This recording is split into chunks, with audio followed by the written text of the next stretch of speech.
La région Provence-Alpes-Côte d'Azur privée d'électricité hier soir, 1 million d'abonnés hors circuit après la décision d'EDF de couper une des deux lignes à haute tension autour de laquelle s'était déclaré un incendie.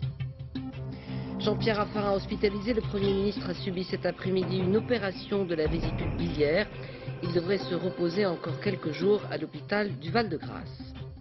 Michel Alliot-Marie remplaçait Jean-Pierre Raffarin ce matin à Reims pour les cérémonies anniversaires de la signature de la capitulation de l'Allemagne nazie. Des collégiens étaient associés à cette cérémonie. Le vendredi, c'est le jour du oui pour beaucoup de jeunes mariés. Avantage, ça coûte moins cher que le samedi et avec les 35 heures, les invités se libèrent plus volontiers. Répétition générale sur les plages de l'Atlantique pour les maîtres nageurs sauveteurs. Avant les grandes vacances, c'était un peu leur congrès. Aujourd'hui à Montalivet, toujours beau, musclé, mais pas encore bronzé. Madame, Monsieur, bonsoir. Plus d'1 million de foyers ont été privés d'électricité hier soir en Provence, Alpes, Côte d'Azur. Une coupure de 2 heures entre 20h15 et 22h15. Les services de secours ont été submergés d'appels. À Marseille, les tunnels routiers étaient interdits à la circulation. À Nice, à Aix-en-Provence aussi, les pompiers ont dû intervenir pour secourir des personnes bloquées dans les ascenseurs. Les restaurants ont dû interrompre leurs services. Les hôtels ne pouvaient plus distribuer les cartes magnétiques d'accès aux chambres. Bref, c'était la grosse pagaille. À l'origine de cette coupure, un incendie dans la région de Vitrolles, à côté de 2 lignes à haute tension qu'il a fallu couper. Explication Anouk Burel, Benoît Jourdan, Gaël Caron. Il y a tout juste 24 heures, tous ces restaurants de Marseille étaient plongés dans le noir subitement. Plus de courant pendant 2 heures. Pas d'électricité, on ne peut pas faire de café, on ne peut pas faire à manger. À partir de là, je veux dire, on n'est pas épicier. Mettre des bougies, c'est facile de le faire. Là, ce qui s'est passé hier soir, ça a été catastrophique. Nous sommes arrivés dans un petit bar et je pensais que c'était fermé parce que tout était noir. Et en fait, quand on est arrivé, il y a des bougies partout et super ambiance. Et ça durait quand même plus d'1 heure. Mais c'était chaleureux, convivial et voilà. Au même moment, à 200 km de là, c'est la même situation à Nice. Pour un week-end, un gros week-end de l'Ascension, un vendredi soir, j'estime qu'on a perdu au moins 30% de notre chiffre d'affaires. Une gigantesque coupure d'électricité due à un incendie, le premier de l'année. Hier après-midi, près de Vitrolles, le vent attise les flammes tout près d'une ligne à haute tension. Un danger pour les pompiers. Le préfet décide alors de la couper. À chaque fois que les sapeurs-pompiers interviennent, donc à proximité d'une ligne, et pour des raisons souvent de sécurité, nous sommes obligés de demander la coupure de la ligne, des lignes très haute tension. De 20h15 à 22h15, 1 million de foyers ont été privés d'électricité en région PACA, de Marseille à Nice, Cannes, jusqu'à Sisteron. Partout, les pompiers ont été submergés d'appels, comme ici à Marseille. On a eu à peu près 1000 appels. Et ça nous a engendré à peu près 180 interventions. Donc essentiellement des ascenseurs bloqués. Essentiellement des ascenseurs bloqués. Les incidents étaient sans gravité. Le courant a été rétabli dans la soirée. Cette coupure relance le débat sur l'approvisionnement en électricité de la région PACA. Le réseau électrique est alimenté par une seule artère. C'est ce qui explique l'importance de la zone touchée. Mais le projet de construction d'une autre ligne à haute tension se heurte à des difficultés environnementales. Elle devrait en effet traverser un parc régional. Explication Vincent Fourcade et Julien Beaumont. 20h hier soir, la décision est prise. Pour protéger bombardiers d'eau et sapeurs-pompiers, il faut couper le courant. Problème, cette ligne à très haute tension, 400 000 volts, est la seule à desservir la Provence-Alpes-Côte d'Azur. Quand elle saute, l'électricité ne passe plus. Il y a bien une deuxième ligne, mais elle s'arrête en pleine campagne. Si cette ligne avait existé, nous aurions pu reprendre l'alimentation de la région PACA par le point situé à côté de Nice. Impossible pour le courant de prendre un autre chemin. Conséquence, 1100 MW en moins, c'est 40% de l'alimentation qui disparaît, 1 million d'usagers privés d'électricité. Pour éviter une telle situation, le projet d'une seconde ligne à très haute tension est à l'étude depuis une quinzaine d'années. Mais cette ligne aérienne traverserait de part en part le site protégé des Gorges du Verdon, et ça dans la région, personne n'en veut. Mais comme vient de pas nous dire aujourd'hui, il est impératif de saccager les sites admirables du Verdon pour sécuriser quelques jours par an ou quelques heures par an les Alpes-Maritimes. Une solution satisferait bien ses opposants, enterrer les futures lignes électriques, mais cela coûterait 5 à 10 fois plus cher qu'une ligne classique. Le Premier ministre Jean-Pierre Raffarin a été opéré cet après-midi d'une inflammation de la vésicule biliaire. Ce matin, alors qu'il devait se rendre à Reims, Matignon a fait savoir qu'il souffrait d'une indisposition. Cette intervention chirurgicale devrait l'obliger à prendre quelques jours de repos à l'hôpital du Val-de-Grâce. Alix Bouillaguet et Emmanuel Morel. À Reims ce matin, tout le monde attendait Jean-Pierre Raffarin. Et c'est Michel Alliot-Marie au pied levé qui l'a remplacé. Intronisé l'espace d'une cérémonie chef du gouvernement, la ministre de la Défense a aussitôt justifié l'absence du Premier ministre. Un problème de santé, heureusement peu grave, l'empêche d'être ici. Il m'a demandé de vous présenter ses excuses, ses regrets. Dans l'après-midi, un communiqué de Matignon indiquait que Jean-Pierre Raffarin avait été admis en fin de matinée à l'hôpital du Val-de-Grâce. Les raisons, une inflammation de la vésicule biliaire. Le communiqué précise qu'une intervention chirurgicale sera pratiquée dans l'après-midi. Peu après, le service de santé des armées annonçait que cette opération de calcul à la vésicule biliaire s'était bien déroulée. Jean-Pierre Raffarin, qui devait assister demain comme chaque année aux cérémonies du 8 mai, sera donc absent. Son entourage précise qu'il sera représenté à chacun de ses rendez-vous par un de ses ministres. Toujours d'après son entourage, l'hospitalisation pourrait durer au moins 48 heures. La semaine prochaine, il devrait gérer les affaires depuis Matignon avant de reprendre ses activités la semaine suivante. Alors Jean-Daniel Flézaquier, c'est une intervention sans gravité qu'a subi le Premier ministre. Oui, parce qu'en fait c'est une affection très banale. C'est ce qu'on appelle d'un nom barbare une cholécystite aiguë lithiasique. Alors non très compliqué pour quelque chose, je dirais, de simple. C'est un petit calcul, un petit caillou de cholestérol qui se forme dans la vésicule biliaire et qui va empêcher la bile que contient cette vésicule de s'échapper au moment de la digestion quand la vésicule chasse la bile pour nous aider à digérer. Le problème, c'est que quand il y a cet obstacle, ce petit caillou qui ferme la sortie, il y a une inflammation puis une infection derrière. Alors aujourd'hui, on fait des interventions très rapides et très simples. Au lieu de faire comme dans le temps d'ouvrir la paroi de l'abdomen, on fait des 2-3 petites incisions, on glisse les instruments et une petite caméra vidéo. Le chirurgien opère en regardant un écran, ça se fait en 1 heure, 1 heure et demie. Convalescence, suite opératoire très simple, 2-3 jours pour sortir de l'hôpital et convalescence 8 jours, comme le disait Alix, le chef du gouvernement pourrait donc reprendre ses activités entre lundi prochain, enfin le lundi de Pentecôte et le mercredi, date du prochain Conseil des ministres. Lundi de Pentecôte, donc il ne sera pas férié. Merci Jean-Daniel Flézaquier. C'est donc le ministre de la Défense, on vous l'a dit, Michel Alliot-Marie, qui présidait aux cérémonies de Reims, sur les lieux mêmes où fut signée la capitulation de l'Allemagne nazie, un acte qui fut signé dans la nuit du 6 au 7 mai au QG des forces alliées et qui enjoignait aux troupes allemandes de cesser les combats le 8 mai à 23 h. Et c'est le 8 mai que les alliés occidentaux annonçaient officiellement la victoire au son des sirènes et des cloches d'église. Cette journée a été pour beaucoup de jeunes l'occasion de découvrir ce moment décisif de l'histoire de France contemporaine et aussi parfois l'histoire de leur propre famille. Reportage sur place, Valérie Fourniou et Didier Morel. Sur la pointe des pieds, Marie et son petit frère cherchent du regard leur grand-père.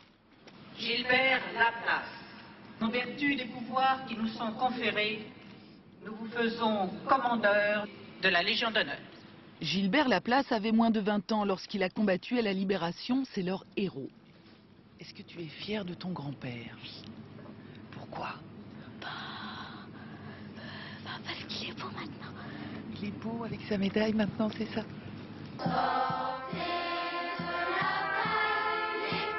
Pour ces enfants, la guerre est une chose lointaine, abstraite.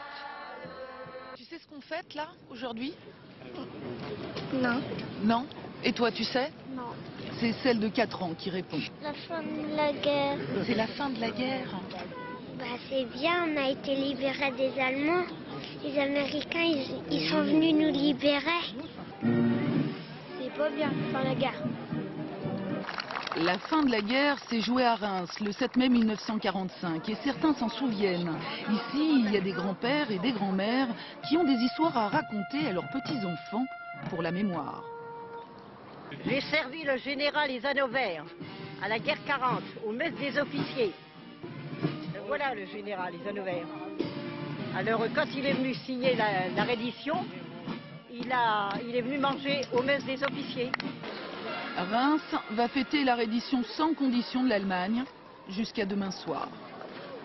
La capitulation de l'Allemagne nazie a en effet été signée sur ces lieux mêmes. C'était le 7 mai 1945 au QG des forces alliées en Europe, commandé en effet par le général Eisenhower. Récit de cette capitulation avec Nicolas Lemarinier et Olivier Robert. L'instant est grave, historique.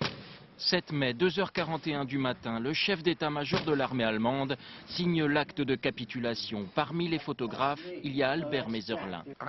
J'ai pris tellement de photos en si peu de temps que j'étais complètement en nage.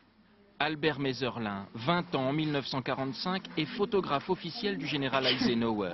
Un hasard de l'histoire. À Paris, nous avons bu beaucoup de champagne.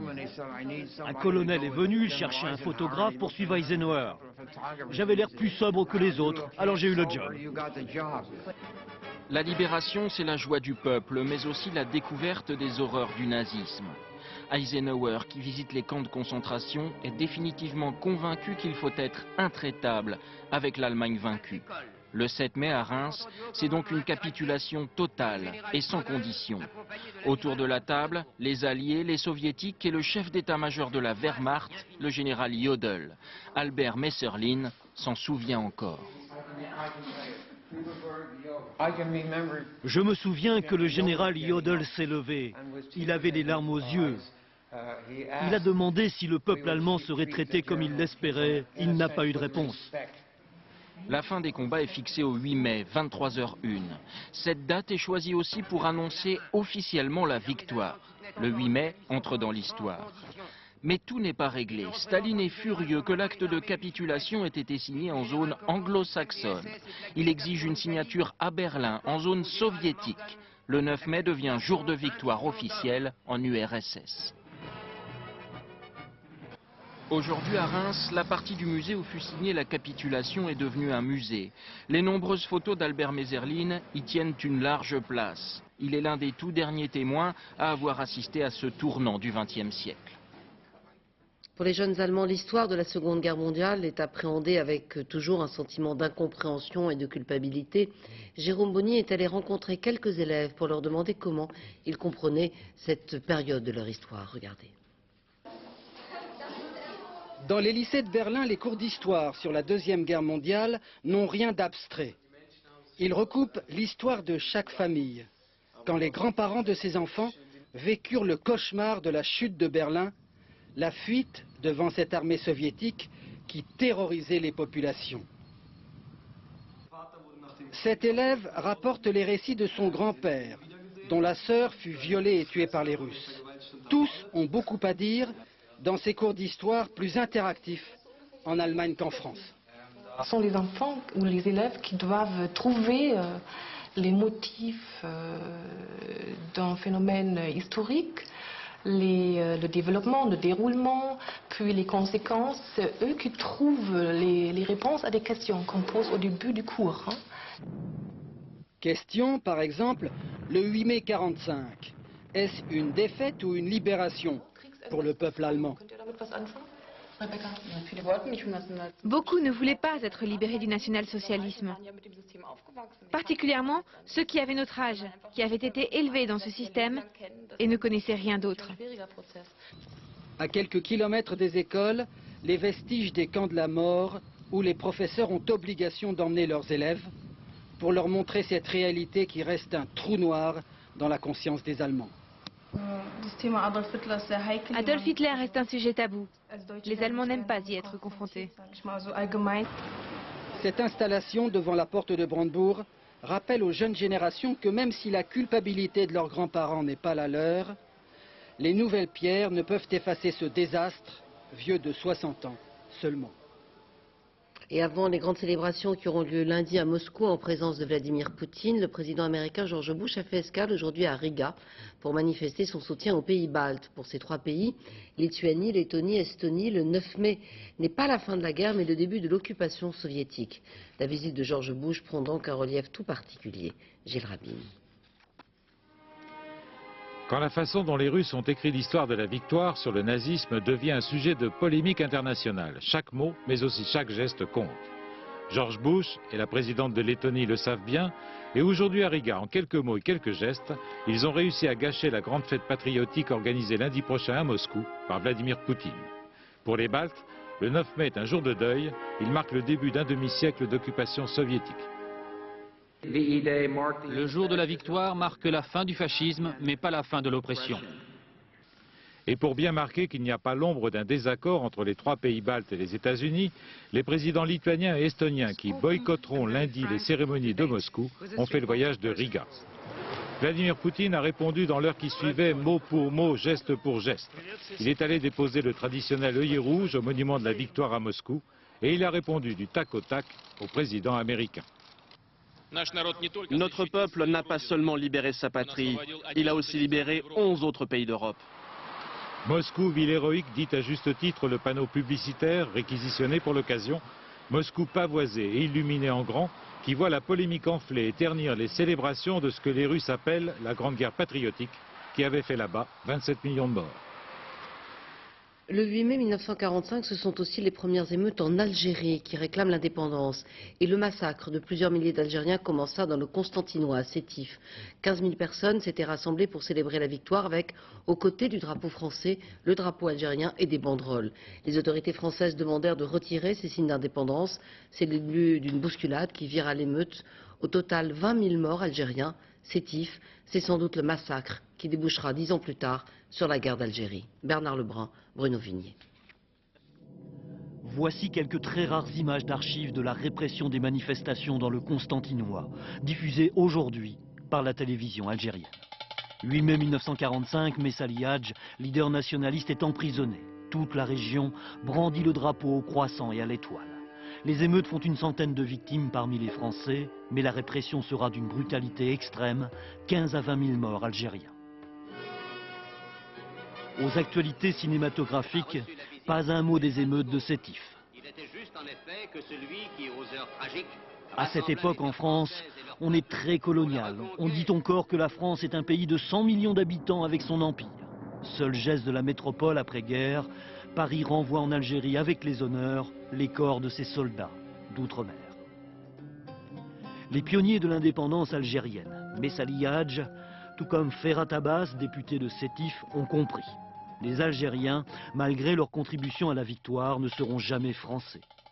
Alors grandit la revendication d'indépendance.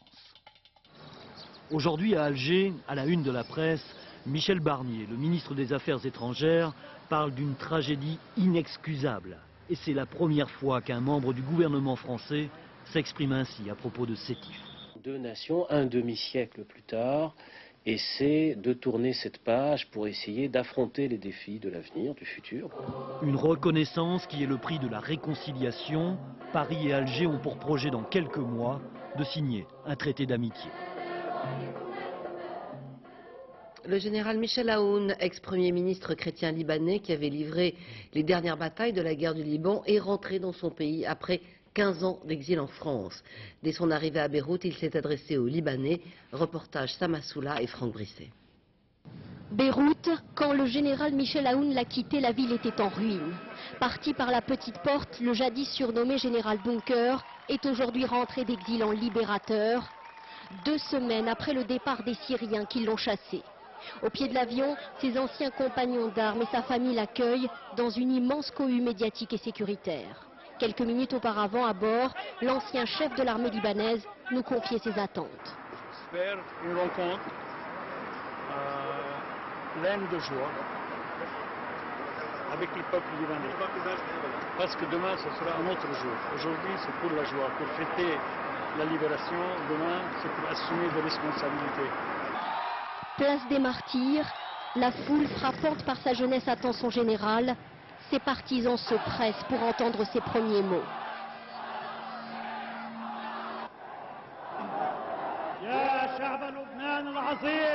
Cher peuple valeureux, la phrase des retrouvailles, en 89, en pleine guerre, c'est par ces mêmes mots que le général commençait tous ses discours.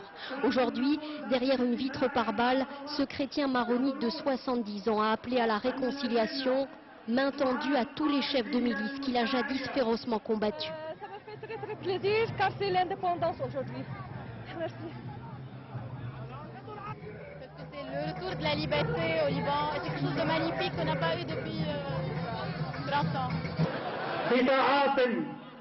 Pour de nombreux Libanais, le retour aujourd'hui du général Aoun signifie avant tout le départ effectif des Syriens et l'espoir d'une liberté retrouvée.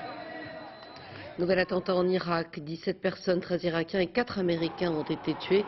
33 civils blessés, dont des femmes et des enfants. L'explosion est intervenue à une heure de grande affluence dans ce quartier commerçant de Bagdad. Une voiture piégée a explosé au moment du passage d'un convoi de véhicules 4x4 qui sont généralement utilisés par les Occidentaux résidant à Bagdad. Et puis rappelons que notre consoeur Florence Obna et son guide Hussein Hanoun sont toujours retenus en otage en Irak depuis 122 jours maintenant. Hier à Nantes, 200 bars et boîtes de nuit ont lancé une campagne de prévention contre ce que l'on appelle la drogue des violeurs. L'objectif, sensibiliser les jeunes filles au risque de produits comme le GHB, un phénomène qui ne cesse de s'accroître. On compte cette année 4 cas de viol en Loire-Atlantique. Romain Clément et Frédéric Capron. La drogue du violeur, l'expression fait suffisamment peur pour vider les bars et les boîtes de nuit de leurs clients. D'où la campagne organisée à Nantes qui commence avec les conseils les plus simples. Faites attention à votre verre, c'est tout. Voilà, c'est tout. Est-ce que vous croyez que c'est possible de surveiller son verre toute une soirée? Absolument pas. Le premier, le deuxième, pas le troisième. C'est pourtant bien comme ça que les violeurs agissent. Un moment d'inattention et ils versent dans le verre de leur victime des substances comme celle-ci, le GHB, une poudre incolore, inodore, qui endort et altère la mémoire. C'est ce qui est arrivé à cette femme il y a 4 ans. Un soir, elle invite un homme chez elle, il la drogue et la viole pendant toute une nuit. On se rend compte de rien. J'ai le souvenir du début où je m'endormais. Je sentais que je m'endormais et le réveil. Et au milieu de tout ça, j'ai quelques souvenirs, quelques images qui reviennent. 4 femmes ont subi le même sort en Loire-Atlantique ces derniers mois. Le GHB n'est pas le seul produit dont se servent les violeurs. Les anxiolytiques sont de plus en plus utilisés, mais il y a des parades. Il existe des caches sur les verres. Les gens, ils devraient mettre ça. Comme ça, t'es sûr que l'alcool, le cachet va pas dedans. Ça serait bien. Les autres conseils sont tout aussi évidents. Privilégier les endroits qu'on connaît, rester en groupe et pour garder les pieds sur terre, surveiller son verre. Un parachutiste de 57 ans s'est retrouvé suspendu dans le vide pendant 7 heures le long d'une falaise dans le Vercors. Vous le voyez là en fâcheuse posture. Adepte d'un sport de l'extrême appelé le base jump, qui consiste à se jeter d'une falaise à l'aide d'un parachute que l'on ouvre le plus tard possible. Il s'est retrouvé plaqué contre le rocher. Les équipes de sauveteurs ont eu un peu de mal à venir à son secours. 7 heures donc à patienter, c'est un peu long. Voici l'histoire d'un ver de terre qui remplace les épurateurs, un ver vert en quelque sorte, qui recycle les eaux usées. Et l'expérience est unique en Europe. Une petite commune de l'Hérault, Combaillot, 1350 habitants, a inventé le lombrifiltre, nid de lombric, qui mange et digère la matière organique et épure ainsi l'eau du village en un quart d'heure. Reportage Véronique Gaglione et François Mazou. C'est la plate-bande la mieux entretenue du village, le plus convoité des nids pour 500 000 petits vers. L'Essénien André n'aime pas la lumière, il fait son travail dans le noir des copeaux. Ces vers-là ont été choisis parce que ce sont des bons reproducteurs, ils ont une libido très prononcée. Et d'autre part, ils mangent énormément, ce sont de vrais gloutons, ils mangent leur poids en matière organique par jour. Le repas des vers gloutons, c'est cette pluie d'eau usée. Les lombriciens se nourrissent du tout à l'égout du village. Déjà 500 habitants sont raccordés, 1000 d'ici la fin de l'année. Combaillot, le village qui grandit, a trouvé une solution unique en Europe pour ces déchets. On n'avait pas le tout à l'égout, on n'avait même rien, même pas l'eau. En 72, on nous a mis l'eau. Et maintenant, on est à l'avance du progrès, on a les asticots. Le ver de terre, c'est de la haute technologie, 100% naturelle. A priori, moins cher qu'une station classique, le lombrifiltre a l'avantage d'être plus propre. Après épuration, pas de boue résiduelle à recycler. En matière de déchets, on ne sait plus trop bien quoi en faire aujourd'hui, c'est très coûteux. On a certes un plan d'épanage sur la commune, mais on se rend compte que la réglementation devient de plus en plus sévère. Donc avec ce système de lombrifiltration, on ne produit pas un seul gramme de boue. À la sortie, un peu de compost et de l'eau qui peuvent être répandus sur les cultures. Le lombrifiltre attend sa validation officielle par la DAS, mais il ne saurait convenir qu'à des communes propres. Une pollution industrielle des eaux serait fatale aux vers scatophiles. Conséquence inattendue de la réduction du temps de travail, le mariage, célébré traditionnellement le samedi, se décale de plus en plus souvent le vendredi. Avantage de la formule, ça coûte moins cher et les invités se libèrent pour le week-end. Reportage Christelle Marty et Édouard Perrin. Le plus beau jour de leur vie, ces mariés l'ont choisi un vendredi. Pierre et Elisabeth Nicolas se sont demandés en mariage il y a tout juste 2 mois. Et la date de leur union s'est imposée d'elle-même.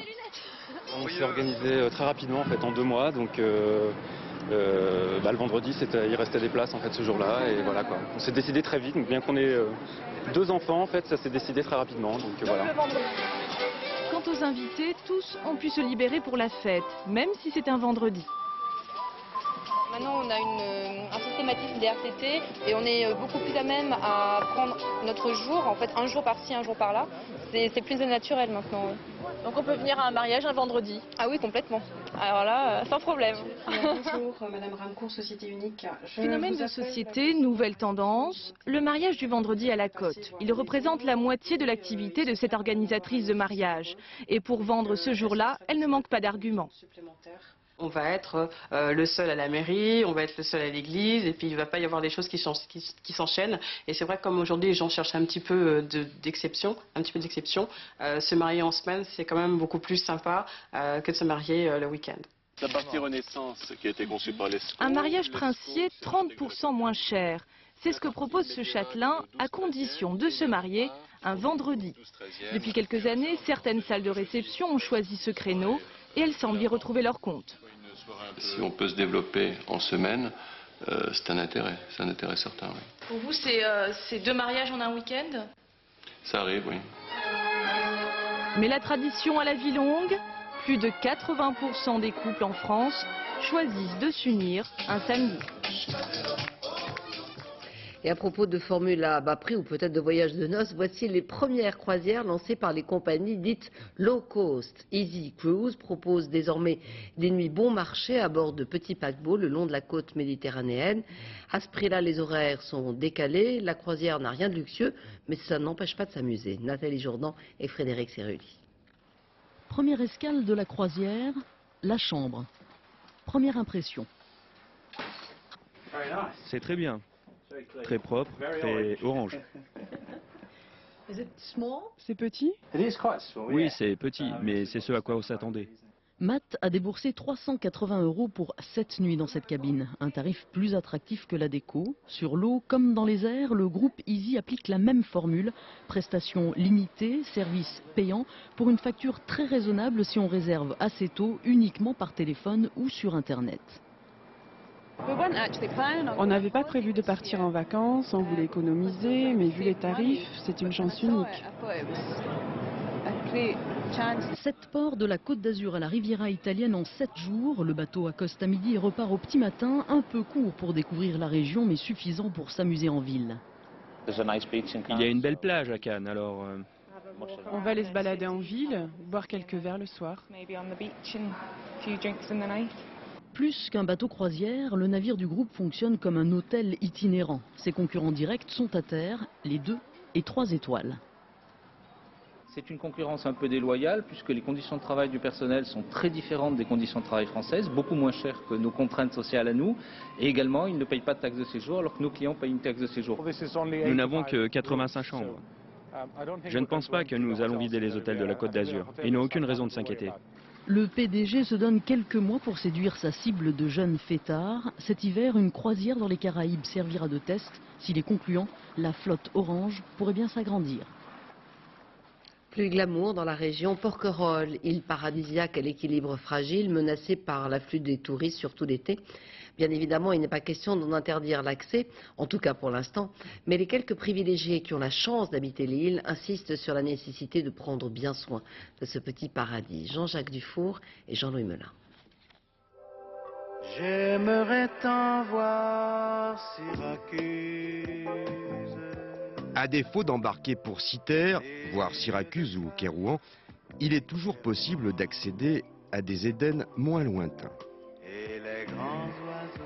Porquerolles est l'un de ceux-là, c'est même, si l'on en croit le gardien de la faune et de la flore, un petit coin de paradis où l'on n'a pas besoin de parapluie. Mon premier travail, ma première mission, c'est de protéger. C'est la conservation de ce beau patrimoine vivant, qui est à la fois, je vous l'ai dit, paysage, les animaux et les plantes, mais également un patrimoine bâti. Vous verrez, tout autour de nous, il y a 10 forts, 11 forts. Celui-là est habité par des petits vénards, monsieur et madame Vuillard, retraités très actifs. Ça fait 6 ans que je restaure le fort et le sauvetage véritable, c'est-à-dire les parties qui risquaient de s'effondrer sont consolidées, mais il manque, le fort a été mangé par le vent, comme on le voit ici, puisque je suis en train de refaire l'enceinte en étoile qui entoure le fort, et il manque encore des centaines, sinon des milliers de tonnes de pierres, bien sûr, le fort qui n'a jamais été vraiment entretenu. En face du fort, cet endroit charmant, c'est le Mas des Langoustiers, un hôtel qui appartient à madame Léla Lebert-Fournier, ex-propriétaire de l'île. Oui, oui, de toute l'île.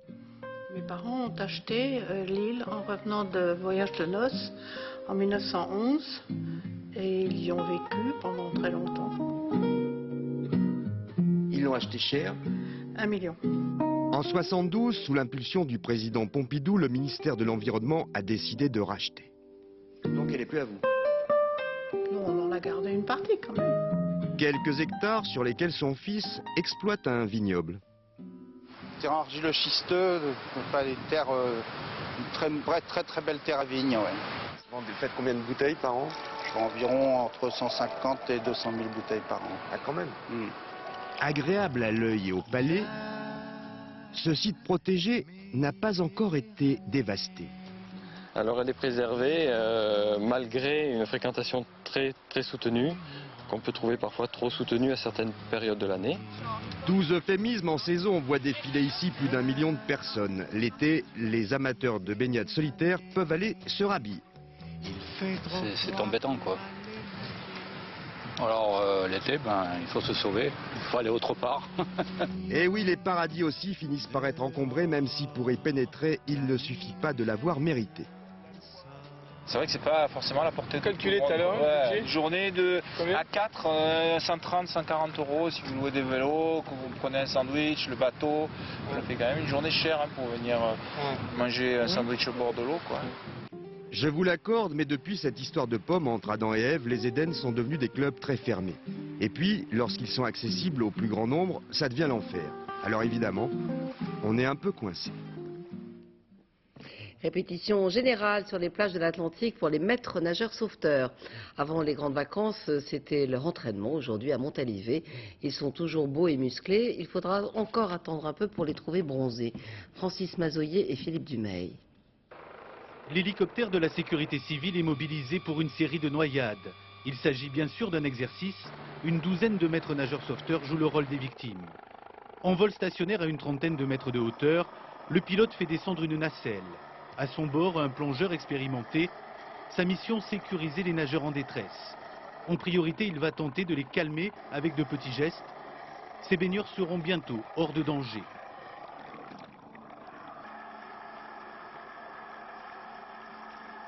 Pour les gens, voir arriver cette nacelle avec cette flottabilité à la surface, c'est déjà un signe, je dirais, de secours et de sauvetage. Ce qui fait qu'elles participent en partie elles-mêmes au sauvetage, elles ne se font pas prier pour grimper à bord.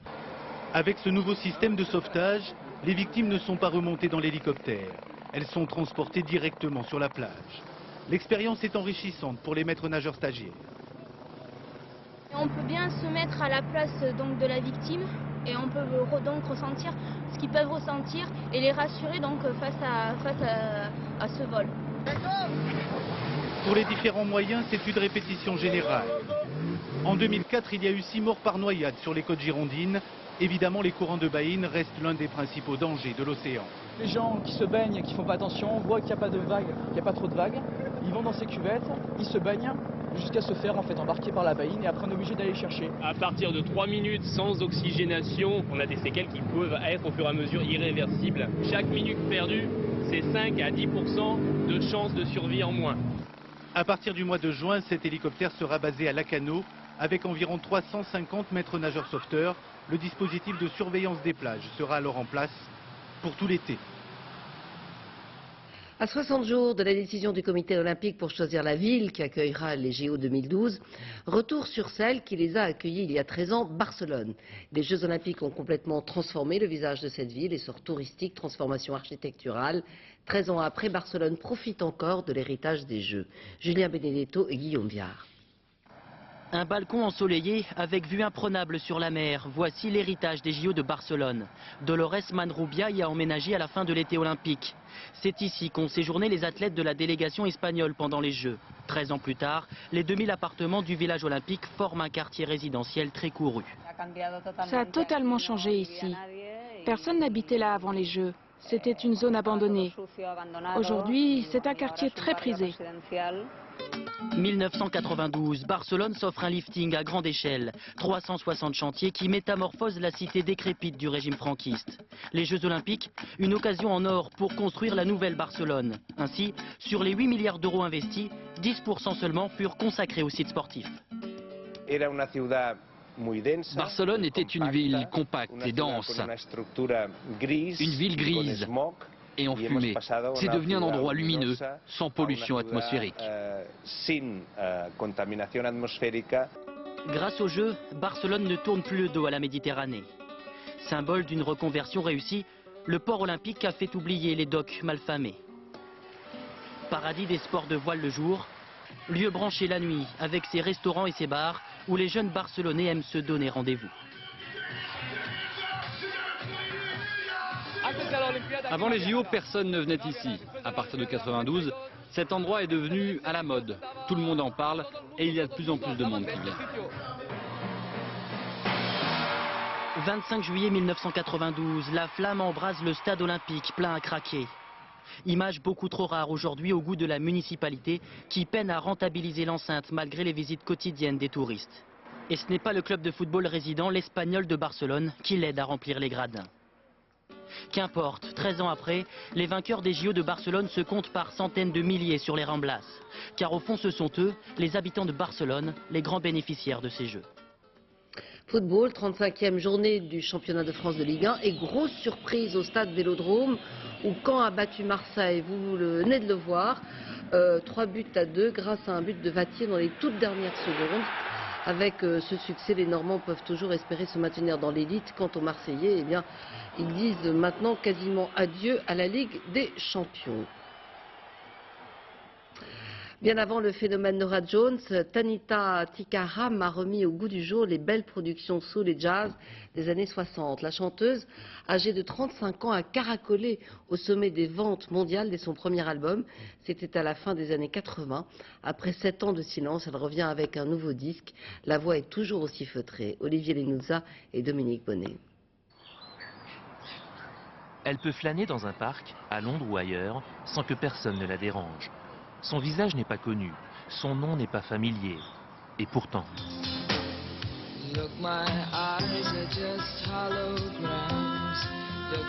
À l'âge de 18 ans, Tanita Tikaram écrit et interprète l'un des plus grands tubes des années 80.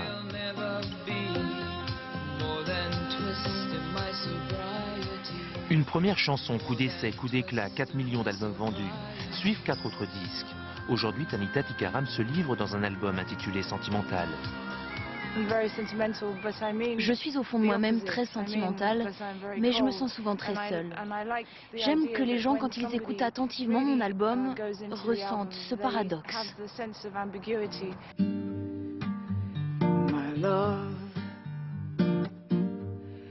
It's just not the same no more. The game before was real to me. My love, you talk of so many things. Son nouveau disque, Tanita Tikaram, l'a enregistré tout simplement, sans multiplier les prises, pour rester dans l'émotion. Yes, I've seen it all. Murmurer, c'est pour faire comprendre à l'autre que l'on dévoile quelque chose de secret, d'intime. Quand quelqu'un écoute mes chansons, j'aime qu'il se sente dans la confidence. People say it's not a test, So what you trying to put me through?